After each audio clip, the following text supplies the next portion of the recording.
on psychological disorders in children. Now you may be wondering, what are psychological and mental disorders? According to Medline Plus, these are conditions that affect your thinking, feeling, mood, and behavior. There are different kinds of psychological disorders, such as anxiety, depression, eating disorders, and these are just to name a few. There are many different kinds of psychological disorders, besides these three. Now, you may be asking these questions if you are a parent or if you are just curious, but the truth is we don't really know where psychological disorders come from or what the cause of it is. Science is still unsure as to what really causes these disorders, and though there are many risk factors such as brain injury, use of drugs, or even family genealogy, none of these are a certain cause for a disorder. However, it must be known that a person's flaws are never a cause for a disorder. Just because someone may be seen as weak or lazy does not mean this attributed or caused their disorder. Now, because there are so many different types of psychological disorders, it would take quite a while to go over every single one of them. So for our purposes today, I will only be going over anxiety and bipolar disorder. The first one is anxiety. Anxiety is not just a child being scared or worried. Although fears and worries are typical in children, persistent or extreme forms of fear and sadness could be due to anxiety or depression, according to the CDC. Anxiety can come in many different forms as well. Children can suffer from separation anxiety, which is being very afraid when away from parents or parental figures. Phobias, which is having an extreme fear of a certain object or topic. Social anxiety, which is being very afraid of school and other places where there are people.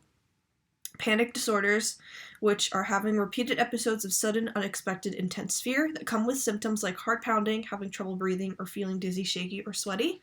Or general anxiety, which is being very worried about the future or they worry about bad things happening to them. According to a study in 2018 by the CDC, 7.1% of children 3 to 17 in the US have been diagnosed with an anxiety disorder. As you can see by the graph, anxiety being diagnosed in children has a huge spike in children aged 6 to 11 and continues to grow as children age from 12 to 17. Unfortunately, many parents, teachers, and adults tend to disregard anxiety as just children being scared or worried, so there may be a higher number since many children tend to go undiagnosed.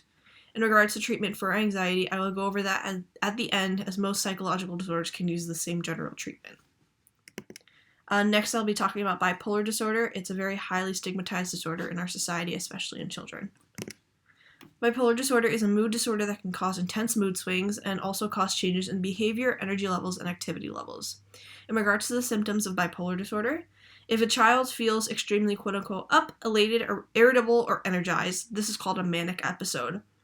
Other times, children may feel quote-unquote down, sad, indifferent, or hopeless. This is called a depressive episode.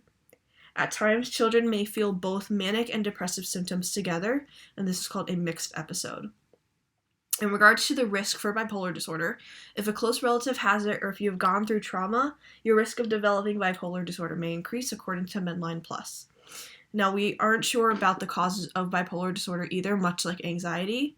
A lot of psychological disorders are still unknown, or a lot of psychological disorders causes are still unknown to science and to the world.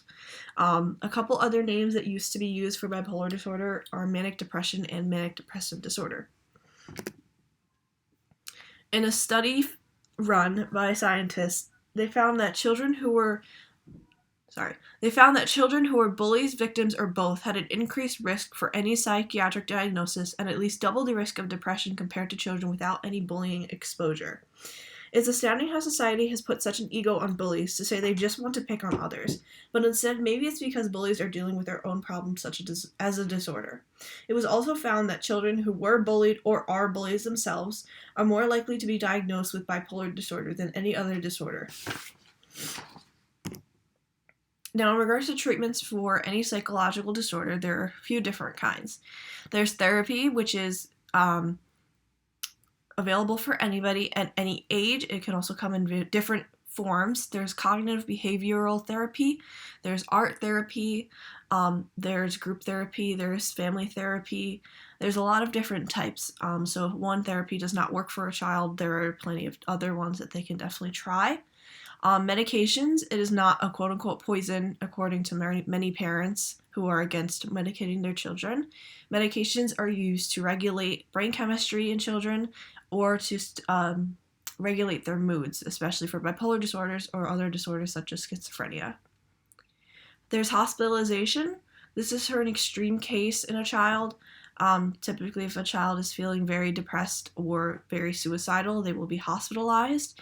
In other cases, if they are dealing with an extreme case of bipolar disorder or schizophrenia, they may be hospitalized in order to get help that they were not able to receive on the outside.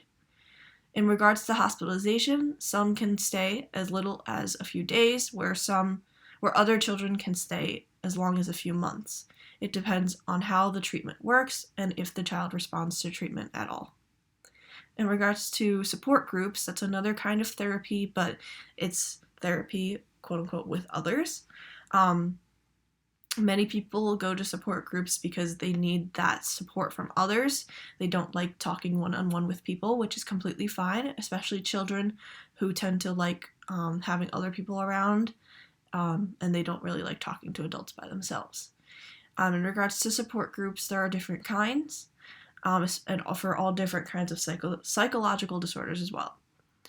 Peer support is also finding the right support system, especially for children. If they don't have the good support system around them, this could cause an intense feeling in their psychological disorders, or it could bring about a psychological disorder itself.